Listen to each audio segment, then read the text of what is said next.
Inna hamdalillah nahmaduhu wa nasta'inuhu wa nastaghfiruh wa na'udzu billahi min shururi anfusina wa sayyiati a'malina. May yahdihillahu fala mudilla lahu wa may yudlil fala hadiya lahu.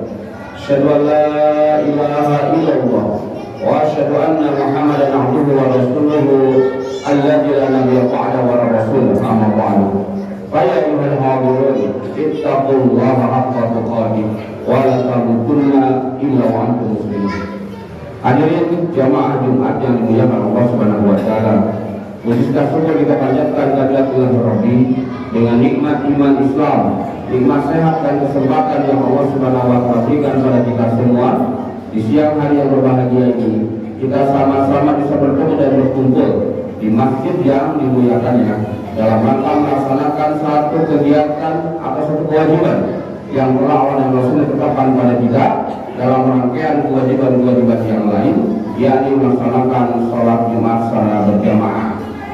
Salawat dan salam semoga senantiasa dilimpahkan kepada junjungan kita Nabi Muhammad Sallallahu Alaihi Wasallam, pada para istri-istri Nabi, keluarganya, sahabatnya, dan pengikutnya yang setia hingga akhir zaman.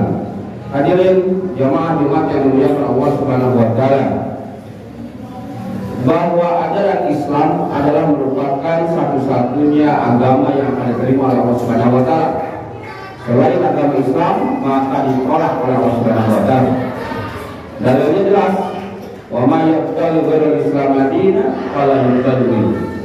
Siapapun yang mengambil keyakinan selain Islam maka tidak diterima oleh Allah Subhanahu wa taala. Maka pada prinsipnya ajaran Islam ini adalah yang Allah wahyukan melalui para nabi dan rasul. Dan Allah Subhanahu wa taala mengutuskan nabi dan rasul di setiap zaman, setiap umat. Walaupun ba'atsna fi kulli ummatin ar-rasula an ibudullaha wa istanibu. Sungguh kata Allah Subhanahu wa taala telah kami utus dalam setiap zaman, setiap umat itu ar-rasul. Tujuannya apa? Tugasnya apa? An ibudullaha wa istanibu. Mengajak manusia hanya menyembah Allah Subhanahu wa taala dan menjauhi tagut. Allah Subhanahu wa taala kita tahu, kita yakin itu adalah Rabbul Alamin. Tidak ada Tuhan selain Allah. Apa itu tagut? Tagut, kalau kita lihat tafsir-tafsir yang ada, ambil saja misalnya tafsir Ibnu Katsir menyebutkan ma'ubida min dunillah ayat tagut. Bahwa tagut, apapun yang disembah selain Allah Subhanahu wa taala dia jadi tagut. Mau pohon, batu, benda-benda, langit, bumi, lautan, atau sesama manusia, sesama makhluk disembah, sudah menjadi tagut. Dan itu hukumnya yang menyembah selain Allah musyrik. Dan satu-satunya kemungkaran dosa yang tidak akan diampuni oleh Allah adalah kemusyrikan di bawah mati. Nah, maka untuk menegakkan tauhid ini pasti harus ada pengorbanan. Dari mulai Nabi Adam alaihissalam sampai Nabi Muhammad sallallahu alaihi wasallam sama tugasnya, mengajak manusia hanya menyembah Allah dan menjauhi tagut, tidak mengambil tagut, tidak mengambil sesembahan kecuali Allah. Dan sebentar lagi kita akan mendapatkan satu kejadian yang menjadi kewajiban sebetulnya bagi kita, atau ulama menyebutnya sunnah muakkad, yaitu akan bertemu dengan hari raya Idul Adha. Mudah-mudahan kita oleh Allah Subhanahu wa taala diizinkan bertemu dengan Idul Adha yang akan datang, yang harinya mudah-mudahan tidak ada perubahan, tanggal 7 bulan Juni. Berarti tinggal tersisa sekitar 21 hari. Apa sebetulnya yang harus kita pahami dan kita pelajari, ambil hikmah dari kejadian atau ibadah syariat kurban ini? Pertama, kita harus memahami, mengetahui bahwa syariat kurban ini berhubungan dengan tugas kewajiban dakwah yang dilakukan oleh Nabi Ibrahim alaihissalam. Dan Nabi Ibrahim alaihissalam adalah salah satu nabi dari 5 nabi yang disebut dengan ulul azmi. Nabi yang itu mendapatkan tantangan yang berat, tapi di antara para nabi dan rasul yang diutus oleh Allah Subhanahu wa taala yang jumlahnya lebih dari 27.000, walaupun yang harus kita hafal 25, tapi jumlahnya itu dalam beberapa keterangan hadis lebih dari 7.000 nabi dan rasul. Nah, ada ulul azmi 5 nabi yang sangat besar, sangat kuat dan sangat berat ujiannya. Salah seorangnya Nabi Ibrahim alaihissalam. Nah, maka kita pertama pahami bahwa ibadah syariah perubahan ini ada hubungan dengan ujian yang Allah berikan pada Nabi Ibrahim alaihissalam. Maka Allah Subhanahu wa Ta'ala menyampaikan kepada kita apa saja sih yang harus kita ambil pelajaran, hikmah yang harus kita contoh dari Nabi Ibrahim. A'udzubillahi minasyaitonir rajim. Qad kanat lakum fi Ibrahim uswatun hasanatun wal ladzina ma'ahu uswatun hasanah. Ya. Sungguh telah ada pada diri Nabi Ibrahim wal ladzina ma'ahu dan orang-orang yang bersama Nabi Ibrahim itu uswatun hasanah. Yaitu contoh yang sangat baik yang disebutkan iqalu liqaumihim. Ingatlah ketika Ibrahim alaihissalam berkata kepada kaumnya, ya, inna bura'u minkum wa mimma ta'buduna min dunillah. Sungguh aku berlepas diri dengan apa yang kamu sembah selain Allah Subhanahu wa Ta'ala. Nah, jadi ini nih. Pertama, di dalam diri Nabi Ibrahim kita paham sebagai Nabi dan Rasul, maka sudah pasti dijamin masuk surga. Dan langkahnya harus menjadi suri tauladan. Allah sebutkan qad kanat lakum fi Ibrahim walladzina ma'ahu uswatun hasanah. Ya, qad kanat lakum uswatun hasanatun fi Ibrahim walladzina ma'ahu. Berarti yang pertama dari Nabi Ibrahim itu sendiri yang komitmen konsisten menjalankan dakwah. Kemudian walladzina ma'ahu, orang-orang yang bersama Nabi Ibrahim. Siapa? Istrinya, anaknya. Berarti Nabi Ibrahim setelah menerima dirinya mengajak anak dan istrinya, ya, untuk menjadi yang ketaatan, menjadi taat. Maka uswah hasanah pertama itulah ketaatan, membawa misi tauhid, akidah yang kuat, tidak dijual dengan apapun. Pada Nabi Ibrahim dan orang-orang yang bersamanya, kita tahu bagaimana pengorbanan istri Nabi Ibrahim, baik Siti Hajar ataupun Siti Sarah, ya. Demi taat kepada Allah dikorbankannya semua perasaannya, rasa takutnya, rasa khawatirnya dihilangkan demi taat kepada Allah. Anaknya Nabi Ismail, ya, betapa cintanya Nabi Ibrahim pada anaknya. Tapi ketika anaknya diminta oleh Allah Subhanahu wa Ta'ala untuk dikorbankan, adik-adik,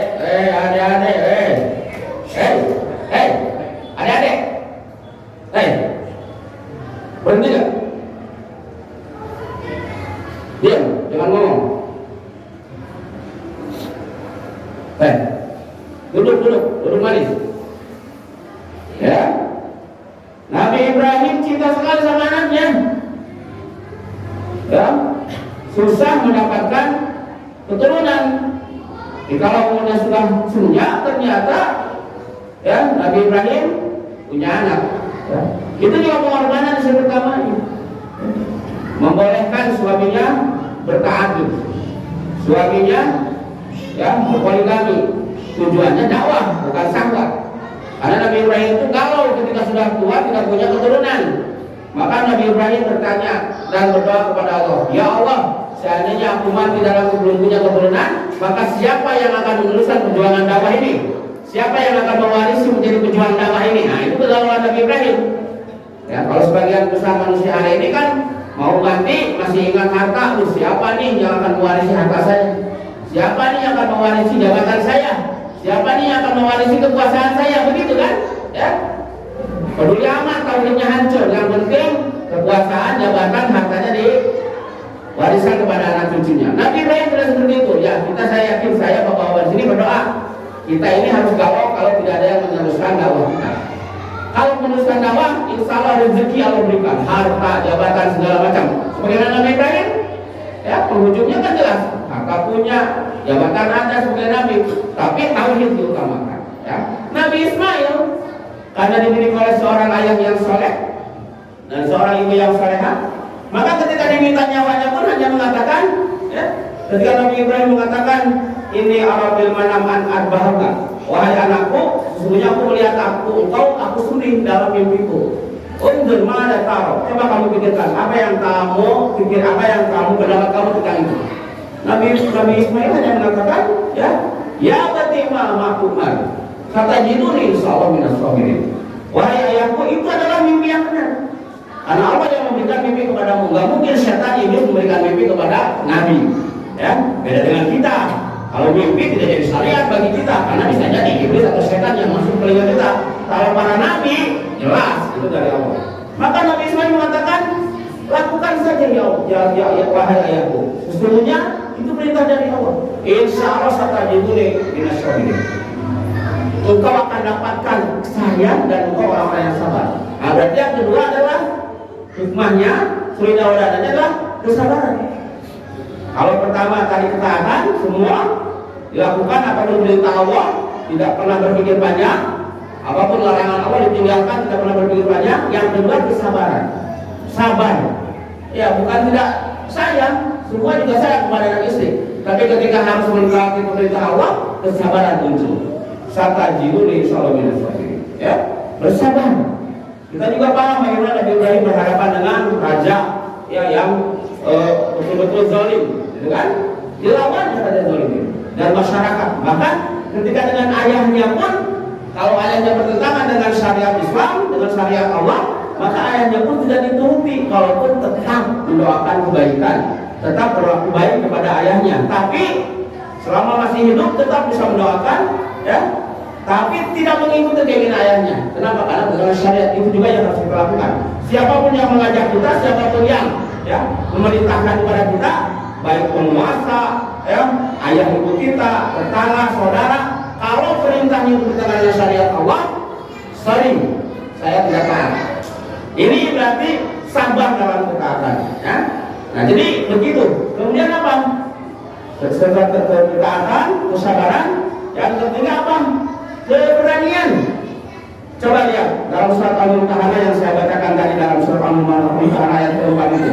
Ya, Iqalu liqaumihim inna bura'u minkum.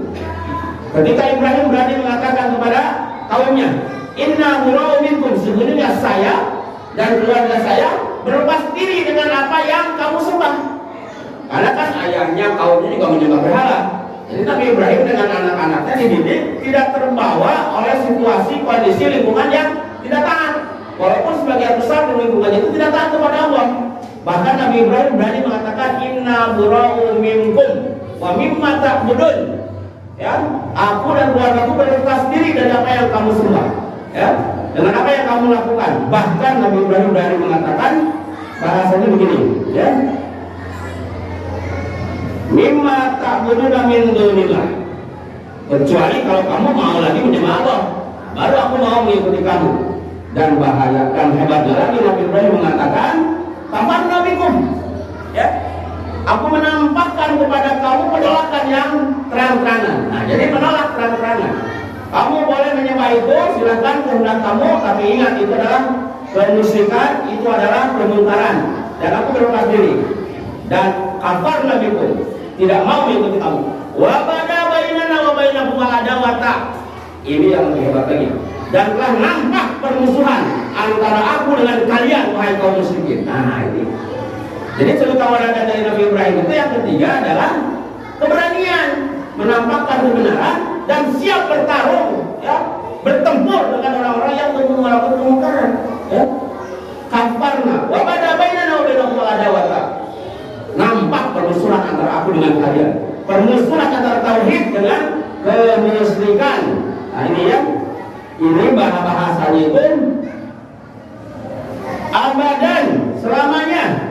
Wa bada bainana wa bainakum adawata wal baghdha, permusuhan dan saling membenci antara tauhid dengan kekafiran tidak mungkin bersatu. Abadan, selamanya. Sampai kapan?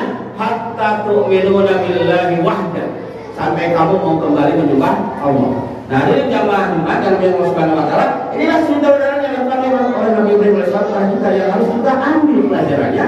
Kita menjadi orang yang taat tanpa ragu-ragu. Kita orang yang jadi sabar, melaksanakan ketaatan, melakukan sebuah perintah, meninggalkan yang dilarang. Yang ketiga, kita harus berani menampakkan kebenaran ini, mengkampanyekan dakwah kebenaran itu. Dan kalau harus berhadapan dengan orang kafir, berhadapan dengan kaum kufar, berhadapan dengan kaum mungkar, jangan khawatir, jangan takut, lawan. Ini yang diajarkan oleh Nabi Ibrahim alaihissalam kepada kita. Maka apa yang harus kita lakukan hari ini? Kita ini umat akhir zaman. Ya, syariatnya sudah lengkap, tidak perlu mencari-cari lain kecuali mencari dari Al-Quran dan hadis Nabi SAW yang sahih. Ya, kita punya Nabi terakhir Nabi Muhammad. Nah, Nabi Muhammad juga menyarankan sama dengan ibadah kurban. Ya, pertama kita taat. Alhamdulillah, Bapak saya jaga sholat 5 waktu tetap ya. Sedekah, infak, tilawah Quran tetap jaga. Kuat ya, percaya dengan sama muslim. Jangan berikan kepercayaan pada orang kafir. Nah, yang kedua apa? Berkorban. Ya, tadi Nabi Ibrahim juga bersahabat ketika berkorban.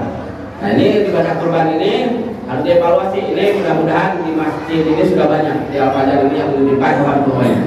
Jangan menutup-nutupi, jangan orang Sunda mah ngawur-ngawur ngayang-ngayang.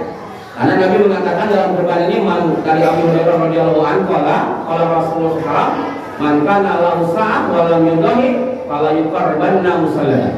Siapa saja yang Allah pertemukan dengan Idul Adha tapi ternyata dia punya kesempatan ya. Ternyata dia punya kesempatan untuk berkorban dengan hartanya. Kemudian dia tidak mau melakukan kewajiban itu, tidak mau berkorban seekor domba atau 1/7 dari sapi. Nabi mengatakan jangan dekat-dekat tempat sholat kami. Maksudnya apa? Ini sentilan Nabi, jangan ngaku beriman yang baik deh kalau kamu tidak mau berkorban padahal kamu punya uang. Sama dengan yang haji.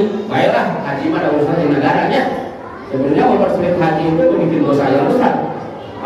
Bandung ini sekarang 15 tahun kalau daftar hari ini ya, 15 tahun yang akan datang baru bisa haji. Saya daftar 12 tahun yang akan datang. Memang berat, tapi nggak apa-apa, kurban, bisa laksanakan kurban ya. Jadi tolong kita laksanakan kurban bagi yang mampu, jangan sampai kena dari apa yang katakan lain lagi. Jangan ngaku beriman yang benar deh kalau kamu memang punya hartanya tapi kamu ternyata tidak mau kurban. Kalau saya tiap tahun menabung Pak ya, saya tiap hari kurban itu selalu. Nah, ini yang kedua Pak, hari ini kemungkaran juga, kemusyrikan itu dasar ya. Maka tampakkan oleh kita perlawanan terhadap kemungkaran dan kemusyrikan itu ya. Apalagi salah satu penguasa Jawa Barat ini, gubernur kita ini rada-rada klinik gitu ya, rada suka dengan hal-hal yang sifatnya gaib-gaiban ya. Kita cinta kepada gubernur kita, maka umat Islam yang cinta kepada saudaranya adalah mengingatkan ya. Kita sudah ingatkan, boleh ya silakan atur Jawa Barat ini dengan ilmu yang dimilikinya, tapi jangan mengajarkan kesyirikan, jangan mengajak kepada kemusyrikan. Ini penting. Kenapa? Karena kalau nanti mati ya, dosa yang tidak akan diampuni itu adalah mati membawa kemusyrikan. Jadi kita cinta kepada Pak Deddy Mulyadi gubernur kita, tapi ingatkan juga beliau supaya jangan mengajarkan dan mengajak kemusyrikan, karena bahaya. Buat apa dunia? Karena kan nggak lama, hebat-hebatnya juga kalau Allah masih kasih umur cuma 10 tahun jadi gubernur itu kan. Nah, jadi kita ingatkan. Nah, yang terakhir yaitu tadi yang disebutkan oleh Nabi Ibrahim ya, yang disebutkan oleh Nabi Muhammad SAW, jadikan ibadah kurban ini adalah sebagai ajang silaturahmi ya. Jadi yang menerima daging kurban ini ya tentu saja mudhohinya, yang kurbannya juga tolong diutamakan orang-orang yang kurang mampu lah, yang jarang makan daging.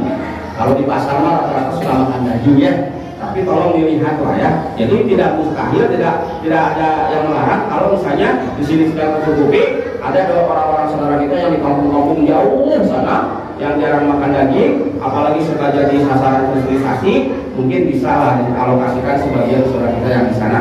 Selain melaksanakan ibadah kurban, juga mengawal akidah umat di daerah-daerah terpencil. Hadirin jamaah Jumat yang dimuliakan Allah Subhanahu wa taala, terakhir saya juga mengajak atau mungkin ada yang mau kurban di masyarakat Palestina, insya Allah masjid ini bersama dengan dewan-dewan bisa menerima untuk kurban di Palestina. Allahumma arina haqqa qawlan tiba'ah wa arina al-batila batilan nastinabah.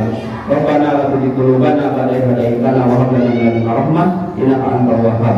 Rabbana hab lana min azwajina wa dhurriyyatina qurrata a'yun waj'alna lil muttaqina imama. Allahumma ighfir lil mu'minina wal mu'minat wal muslimina wal muslimat al ahya'i minhum wal amwat innaka antal qaribun mujibud da'wati ya qadiyal hajat.